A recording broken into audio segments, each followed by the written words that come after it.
கண்மணி அன்போடு காதலன் நான் எழுதும் கடிதமே.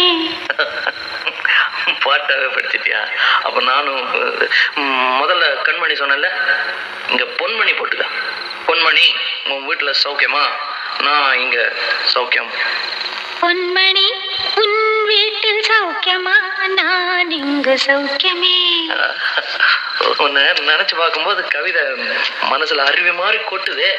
ஆனா அதை எழுதணும்னு உட்காந்தா அந்த எழுத்துதான் வார்த்தை.